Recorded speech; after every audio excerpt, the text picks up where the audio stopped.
하고 BVM을 통해서 100% 산소 제공, IV와 IO를 확보를 하고요.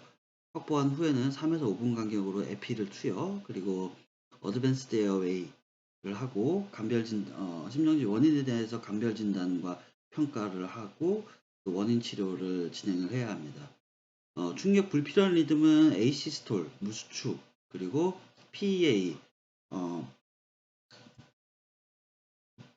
펄스리스 일렉트로닉 액티비티 PEA인 경우에는 제세동 없이 계속 심폐소생술을 진행을 하면서 BVM을 통한 양압 인공호흡과 100% 산소 투여, IV 혹은 IO 확보 후에 에피 투여, 그리고 어드밴스드 에어웨이, 그리고 원인 감별 진단 및 평가를 하고 순환 회복이 된다면은 병원으로 이송하고, 이것은 병원 밖 심정지 현장에서의 전문 소생술의 과정이고요. 두 번째 제세동이 실패한다면 전문 기도의 주술, 어드밴스 에어웨이를 고려를 해야 하고, 혈관 수축제로 활용할 수 있는 약물은 에피를 1mg 3에서 5분 간격으로 주는데, 먼저 IV를 줄 수 있으면 제일 좋고요. 안 된다면 IO, 그것도 안 된다면은 그 삽관된 그 기관 튜브를 통해서도 약물을 투여할 수 있습니다. 바소프레신은 첫 번째 혹은 두 번째 에피네프린 대신에 심정지 상황에서는 딱 한 번 정도 사용해 볼 수 있고요. 1회 투여 시에 40유닛 정도를 줘볼 수 있고, 보통은 심정지 상황에서는 1회만 사용을 합니다. 추가적으로 뭐 두세 번 사용하지는 않고요. 왜냐면은 반감기 그 약물의 용량 자체가 떨어지는 그 반감기 자체가 에피네프린 같은 경우는 시간이 매우 짧지만 바소프레신은 한 20분가량 되기 때문에 실질적으로 심폐소생술의 추후 ROSC 혹은 중단을 결정하는 시간 내까지는 저 약물이 다 작용을 하고 있기 때문에 두 번 이상 투여하지는 않습니다. 세 번째 제세동 후에도 심실세동이 지속된다면 항부정맥제 투여를 고려할 수가 있겠고, 아미오다론 300mg을 노말셀라인과 함께 빠르게 IV로 정주를 하고요. 추가로 필요하다면은 150mg 다음 두 번째 줄 때는 반 정도 줄여서 세 번째까지 줘볼 수 있겠고, 아미오다론 말고 리도카인을 줘볼 수도 있습니다. 킬로그램당 1.0에서 1.5를 주고, 아미오다론처럼 두 번째 줄 때는 반으로 줄여가지고 주고요. 총량은 킬로그램당 3mg이 안 넘는 한도 내에서 리도카인을 줘볼 수 있겠습니다. 그래서 VPB나 VTEC인 경우 먼저 제세동을 시행을 하고요. 제세동을 할 때는 이상파형은 120에서 200줄, 알 수 없는 경우에는 정확하게 몇을 줘야 되는지 모르겠다면 이상파형은 200줄, 단상파형은 무조건 360줄로 주면 되겠고요. 거의 모든 병원들이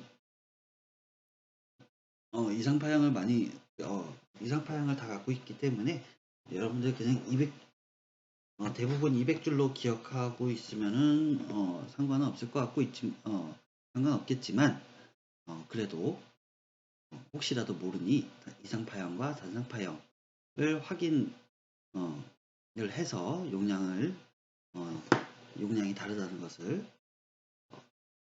기억해 두셨으면 좋겠고요. 혹시라도 실습 나간 병원 혹은 소방서에서 어떤 제품을 쓰고 있고 그 제품이 이상파형인지 단상파형인지 꼭 확인해 보셨으면 좋겠습니다. 네, 어쨌든 제세동을 실시한 후에 2분간 심폐소생술을 하고 그와 동시에 BVM 산소 투여, IV나 IO 확보, 그리고 에피 투여를 시작을 하는데 3에서 5분 간격으로 하는데 대부분 정말 이거는 기관마다 다른데 3분마다 해서 하는 경우도 있고요. 아니면은 계산하기 쉽게 그냥 CPR 두 타임으로 해가지고 2분 해가지고 4분마다 해서 주는 데도 있습니다. 어쨌든 3에서 5분 간격 안에만 들어가면 돼서요. 예, 이런 경우는 혹시 실습 나가시면은 그 기관은 어떻게 하는지 또 확인해 보시면 좋을 것 같고, 이론적으로는 3에서 5분 간격에 1회씩 투여하는 걸로 되어 있다 라고 알고 계시면 되겠습니다. 첫 번째 제세동 실시하고 CPR을 한 후에 2분간 CPR 후, 자, 손 떼고 심전도 리듬 확인합시다 하면서 심전도 리듬을 확인한 결과 심실세동이다. 심실세동과 같은 파형에서는 어차피 맥박 확인을 해도 그러니까 심장이 수축할 수 없는 리듬이에요. 심장이 수축할 수 없는 리듬이고 심박출이 일어나지 않는 리듬이기 때문에 굳이 맥박 확인을 할 필요도 없습니다. 다만 심전도 확인한 결과 심실세동이나 무수축 같은 경우가 아니라면은 펄스를 확인을 해야 하고요. 어쨌든 만약에 심실세동이 지속된다 하면은 재세동을 추가로 시행을 하고 2분간 심폐소생술을 하면서 어드밴스드 에어웨이 그리고 그와 동시에 ETCO2 분화 감시를 시행을 하고 2분 CPR이 끝나면은 심전도 확인, 자 이제 손 떼고 나와 했는데 다시 심실세동이다 그러면은 재제동 추가 그리고 2분간 CPR, 만약에 여기서 첫 번째 주고 시작할 때 주고 여기서 2분이 끝나면은 2회 CPR이 끝났기 때문에 여기서 에피네프린을 한 번 더 줘볼 수도 있고요. 혹은 바소프레신을 써볼 수도 있고요. 어쨌든 예, 이런 식으로 에피네프린도 계속 이 시간 간격으로 준다는 것 없어진 게 아니에요. 예. 제세동을 시행을 하고 2분간 CPR을 하면서 세 번째 제세동을 했는데도 안 된다면은 아미오다론이나 리도카인을 투여해 볼 수 있겠다. 그러고 나서 10년도로 확인했는데 심실세동이 종료되었다 하면은 당연히 확인을 해봤는데 계속적인 심정지 상태이거나 하면은 무수축이나 PEA다 그러면은 이에 따른 치료로 가는 거고요. RSC가 되었다 하면은 소생후 치료로 가는 것이고요. 만약에 세 번째에서도 확인이 심실세동이 지속된다면 다시 재세동을 하면서 약물 투여, 에피와 그리고 항부정맥제 투여를 하면서 지속적인 치료를 시도를 하겠습니다. 에피네프린 투여는 여기 보시는 것처럼 보통 이렇게 앰플로 에피네프린이 있는데 1대 1000 그리고 1대 10,000 이렇게 되어 있어요. 근데 보통은 1대 1000짜리가 들어오고요. 1대 1000짜리를 미국 같은 경우는 제가 알기로는 미국 같은 경우는 1대 10,000짜리가 그냥 아예 세팅이 돼서 나오는 경우도 있고요. 그냥 한 번에 쫙 투여할 수 있게 그렇게 해서 현장용으로 나오는 경우도 있고 1대 10,000으로 나오는 앰플도 있다고 하는데 아마 국내에는 1대 1000만 있다는 얘기를 들은 것 같아요. 근데 어쨌든 1대 10,000이라고 하면은 1mg을 주기 위해서 1대 10,000짜리를 앰프로 10개를 까야겠죠. 그래야 10ml, 10ml가 되니까요. 10ml가 돼야 1mg이 될 테니까. 그렇게 해서 당연히 1대 10,000이면 쓰면 되는 거고요. 1대 1000짜리를 쓰게 된다면은 1mg, 1ml에다가 1대 10,000처럼 만들어주는 거예요. 노말셀라인은 9ml를 섞어서요. 1대 만으로 0.1mg, 1대 만으로 만들어준 다음에 10ml를 투여해주면은 1mg을 에피네프린으로 투여할 수가 있겠죠.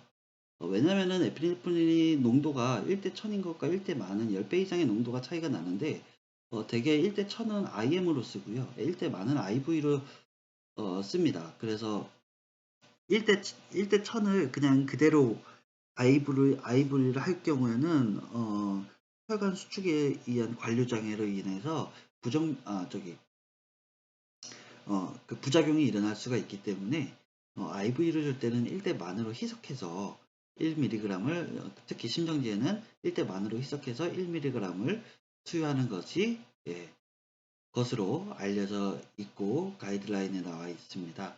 그렇기 때문에 1대 1000짜리가 있다면은 노말셀라인 9ml와 함께 믹스를 해서 투여를 한 뒤 20ml를 노말셀라인 푸시를 해서 쭉 넣어주는데요. 이유는 심정지 상황에서의 그 심정지 환자에서 심폐소생술을 하면은 아무리 잘해봤자 원래 심박출력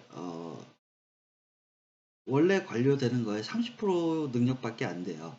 그러니까 약물이 그 작용할 수 있게 도달을 시켜주려면은 여기 나와 있는 것처럼 한 20mm 정도 노말셀라인을 푸시해주고 만약에 팔로 했다면 팔을 들어서 어, 심장으로 잘 도달할 수 있게 만들어줘야 어, 약물의 효과를 약물의 효과가 잘 전달될 수 있겠습니다. 빠른 시간 내에. 네, 그래서 정리를 해서 보자면은 심전도 리듬 분석은 2분간 CPR 후 심전도 리듬 확인과 함께 압박자 교대를 하면서 심전도 리듬을 분석을 하고요. 2분마다 분석을 하고 대세동은 이상파형은 120에서 200줄 제조사에 따라서 다르고요. 난항파형은 360줄이고 불응성 심실세동이나 펄스레스 V텍 같은 경우에는 최대 에너지까지 해볼 수도 있겠습니다. 가슴 압박은 5cm 깊이 분당 100에서 120회 제세동 후에 5초 이내에 가슴 압박을 바로 즉각적으로 실시할 것, 그리고 호기말 이산화탄소 10ml 머큐리 이상으로 유지할 것을 권장이 되고 있고요. 전문기도 유지술과 인공호흡 같은 경우는 전문기도 유지술 전까지는 일반적으로 BVM 그리고 성문 외 기도기를 고려해 볼 수가 있고, 전문 기도기 삽관 후에는 분당 10회 과한기를 하지 않으면서 분당 10회로 적절히 따주면 되겠습니다. 약물 투여는 모든 심정지 환자는 에피네프린 3에서 5분마다 두 번의 교대마다 이렇게 1mg 빠른 투여를 권고하고요. 이 빠른 투여라는 게 투여 자체를 빠르게 하라는 게 아니라요. 그 전달을 할 수 있게 전달이 빠르게 될 수 있게 투여 후에 푸시해주고 이렇게 중력에 의해서 더 빨리 내려가서 팔을 들어주는 행위, 이러한 행위들을 하도록 되어 있습니다. 그리고 바소프레신 같은 경우는 40유닛 정도를 첫 번째 혹은 두 번째 에피네프린에 대체해서 투여해 볼 수 있고, 보통은 병원 내 심정지 환자에서만 활용되고 있습니다. 제제동 후에도 지속되는 VPB나 펄스레스 V텍 같은 경우는 세 번째 제세동 이후에 투여를 하고요. 아미오다론 같은 경우는 첫 번째 용량은 300mg, 두 번째 용량은 150 이렇게 투여를 하고, 아미오다론이 없는 경우에는 대체해서 리도카인을 1에서 1.5mg per kg, 그리고 추가할 때는 아미오다론과 같이 절반을 줄여서 0.5에서 0.75 per kg으로 뽑을 수 있겠습니다. 심정지 원인 조사 및 치료가 이루어져야겠고, 저혈량증, 저산소증, 대사성산증, 저고칼륨증, 저체온증, 폐혈전색증증, 그리고 심근경색이나 긴장성 기흉, 심장 놀림증과 약물 중독 같은 것을 감별해서 치료를 해야겠습니다. 무맥성 전기 활동과 무수축 치료 과정은 다음과 같이 되어 있고요. 중요한 것은 심폐소생술, 심정지 원인 규명 및 원인 치료, 에피네프린 투여가 있겠습니다. 무수축 및 무맥성 전기 활동에서는 심폐소생술을 시작하고 BVM을 통해서 인공호흡과 100% 산소 투여, IV 혹은 IO 확보, 에피 투여 3에서 5분 간격, 어드밴스드 에어웨이를 하고요. 그리고 ETCO2 감시를 하면서 하이 퀄리티 CPR을 유지하도록 합니다. 2분간 CPR을 하고요. 심전도 확인을 했는데 VTEC이 펄스리스 VTEC이나 VPEP이 있는 경우에는 그에 따른 치료, 즉 아까의 알고리즘으로 가면 되겠고요.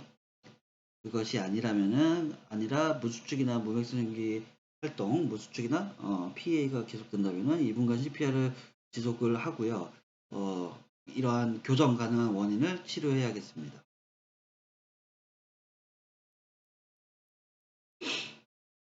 예, 무맥성 전기 활동과 무수축 치료 과정을 추가적으로 보자면은 일단 심전도상 심장의 전기 활동이 관찰되지만 맥박이 만져지지 않는 상태를 우리가 PEA, 무맥성 전기 활동이라고 하고요. 이럴 때 나타날 수 있는 심전도 리듬은 경상동 리듬이나 심실 고유율동 혹은 심실 이탈율동 여러 가지가 나타날 수 있습니다. 가장 첫 번째 원인은 순환 혈액량의 급격한 감소, 즉 대량의 실혈이나 체액 손실, 혹은 심장 눌림증이나 긴장성 기흉이나 펄모너리 스럼보시스와 같은 이유로 인해서 심장으로 혈액이 잘 안 들어가는 이런 폐쇄성 문제인 경우 같은 경우에 PEA나 PA가 일어날 가장 큰 원인이고요. 이러한 경우에는 심장 리듬을 확인했을 때 QRS가 정상인 경우가 많습니다. 아까 전에 무맥성 정기활동 시에서 관찰될 수 있는 뭐 정상 리듬이나 어떤 그냥 정상 동리듬이거나 아니면은 뭐 QRS는 좁지만 3칸 이내이지만 뭐 섬액이나 그런 리듬이 나타난다면은 원인이 대량 실혈이나 체액 손실과 같은 순환 혈액량 감소 그리고 심장으로 유입되는 양이 감소한 그런 폐쇄성 탐포네이드나 텐전 뉴모스락스 그리고 펄모너리 스럼보시스와 같은 게 원인일 수 있겠다라고 추정할 수 있고요. 만약에 QRS가 확장된 경우는 심실 쪽에 문제가 생긴 겁니다. 그래서 광범위한 급성 심근경색이거나 심장 전기 전도 체계가 손상된 경우 고칼륨 혈증이나 저체온증, 저산소증, 심각한 에이시도시스나 약물 중독에서는 발생한 경우는 QRS가 넓은 리듬을 확인할 수 있습니다. 심실 고용율동이나 심실 이탈율동처럼요. 어쨌든 PEA 같은 경우는 원인 치료가 가장 중요하다는 것. 그래서 원인 교정이 가장 중요하고 심폐소생술을 하고 기관 내 합관을 하고 IV로 에피 1mg 3에서 5분 간격으로 주고요. 순환량이 부족한 게 확실한 경우에 당연히 수액 투여나 수혈 등의 치료를 해볼 수가 있겠고요.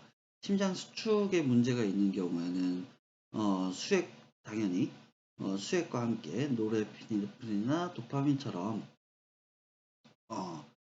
심장 수축력을 높여줄 수 있는 약물들을 투여해 볼 수가 있고 만약에 섬액이 동반된 경우는 TCP를 해볼 수도 있겠습니다. 만약에 약물 중독으로 확실하다면은 혈액 투석과 같은 방법을 활용을 해볼 수 있는데 심정지 상황에서 정상 일반적인 혈액 투석은 불가능할 거기 때문에 에크모를 이용한 심폐소생술을 하고 나서 이후에 중환자실에서 CRRT 지속적 혈액 투석을 하면서 치료를 해볼 수 있겠습니다. RC가 되는 후겠죠, 그거는. 어쨌든 요즘은 그 에크모를 이용하면서 심폐소생술을 하는 방법도 있습니다. 무수축의 치료 과정은요, 먼저 무수축 자체의 원인이 심정지가 발생한 후에 시간 경과가 많이 되어서 심장 전기 활동이 완전히 없어진 경우가 있겠고, 두 번째로는 심장의 자율성 장애로 무수축이 발생 한 경우가 무수축의 원인이 되겠고요. 치료는 일단 뭐 에피나 바소와 같은 심폐소생술과 에피와 바소 같은 약물 치료가 우선이고 이럴 때에서 뭐 굳이 페이싱을 한다거나 하지는 않습니다. 심실세동과 무수축 그 감별을 하고 무수축 환자에서의 재세동을 할 때는 먼저 일단 심실세동인지 무수축인지 확인할 때 아까 얘기했듯이 2개 이상 유도해서 심전도로 확인해서 심실세동인지 아닌지를 꼭 확인을 해야 합니다. 심실세동이 너무 작거나 아니면은 다른 아까 얘기했던 여러 가지 문제로 인해서 심실세동이 무수축으로 오인되는 경우에는 적극적인 재세동 치료를 위해서 치료할 수 있는 환자를 놓칠 수가 있기 때문에 반드시 2개 이상 유도해서 무수축일 때는 2개 이상 유도해서 이것이 정말 무수축이 맞는지 확인을 해야 한다는 것. 그리고 무수축 환자에서의 시간이나 연령, 환경 상황에 따라서 심폐소생술의 종료를 고려해 볼 수 있겠습니다. 정기적 제세동에 대해서 얘기를 하고 넘어가면요. 제세동은 심장에 거해진 정기적 에너지에 의해서 심실의 정기적 부름기를 일치시키고 이러한 심실 세동 파형의 진행과 발생을 억제를 하는 것이 제세동인데요. 제세동 파형에 따라서 단상 파형은 360줄, 이상 파형은 120에서 200줄로 하고 소아의 경우에는 최초에는 2줄 per 킬로그램으로 줬다가 이후에 만약에 제세동이 안 된다면은 4줄 per 킬로그램으로 증량 용량을 에너지를 증가해서 제세동을 해볼 수 있겠습니다. 심전도 리듬은 2분의 CPR 후에 5에서 10초 이내로 확인을 하고 제세동 여부를 판단해야겠습니다. 약물에 대해서 얘기를 하고 넘어가자면은 에피네프린은 혈관 수축제고요. 바소프레신도 혈관 수축제고 에피네프린은 알파 및 베타 교감 수용체에 작용하는 카테콜라민의 약물이고 바소프레신은 항이뇨 호르몬입니다. 두 가지가 작용 방식은 조금 다르고요. 첫 번째, 두 번째 에피 대신에 40유닛 정도로 40유닛의 용량으로 활용해 볼 수가 있고 CPR을 할 때는 1회만 투여한다는 것, 관감기가 길어서 아미오다론이나 리도카인은 항부정맥제로 세 번째 제세동 후에도 심실세동이 계속되는 환자에게 투여해 볼 수가 있겠고요.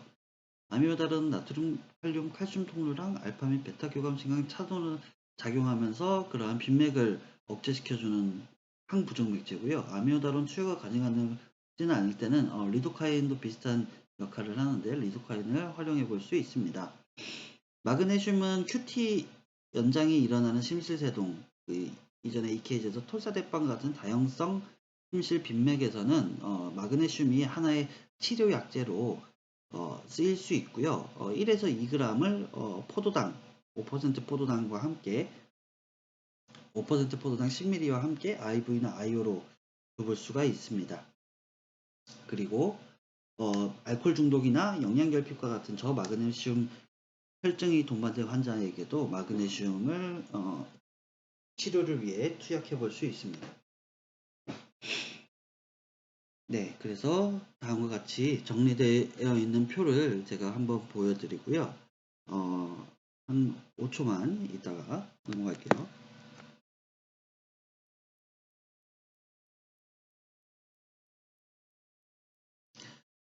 감염병 유행시 CPR에 대해서는 아까 얘기했지만 다시 한번 얘기를 하자면은 전문 소생술 중에서 감염 전파를 최소화하기 위한 방안으로서 개인 보호구 착용이 당연히 중요하겠죠. 예, D등급 이상의 전신보호복 혹은 방수성 긴 팔 가운, 그러니까 쉽게 말하면 비닐로 된 긴 팔 가운, 전신의 전면을 가릴 수 있는 가운, 그리고 장갑, 보호 안경 및 안면 가리개, 그리고 N95 이상의 마스크, 그리고 혹은 전동식 호흡기구, 필터로 허리에 차서 필터로 돌아가는 그런 장치를 이용해서 개인 보호를 해야겠고요. 전문소생술 참여 인원을 최소화하고 전문소생 구역을 다른 구역과 격리해야 한다는 것. 신속한 기관 내 삽관과 거리를 두어서 환자에게서 나오는 비말, CPR을 통해서 나오는 그런 비말이나 체액을 방어를 하기 위해서 기관 내 삽관을 좀 거리를 두고 하게 되는데 이럴 때를 위해서 굳이 가까이 가지 말고 비디오 후두경을 사용해서 해라라고 되어 있고요. 인공호흡 중에서는 헤파 필터를 이용해서 인공호흡을 해서 전문 소생술 구역의 감염을 최소화해라. 그리고 제세동을 할 때는 수동 제세동의 패들 대신에 몸에 붙이는 전극을 사용하도록 권장되고 있고 CPR은 환자의 접촉을 최소화하기 위해서 기계 심폐소생술을 활용하라는 권장 사항이 있습니다. 그리고 감염 환자 이송용 카트와 구수급차를 사용해서 이송을 하고요. 환자 이송을 할 때는 소생술 후에는 감염 관리 지침에 따라서 보호구는 당연히 폐기, 그리고 개인위생 조치, 그리고 감염 의심 환자는 환자의 코로나 검사 결과를 확인하고 필요하다면 보건당국에 연락하고 참여했던 인원들은 일시 격리 검사를 받고 검사를 받고 검사 결과가 나올 때까지 일시적으로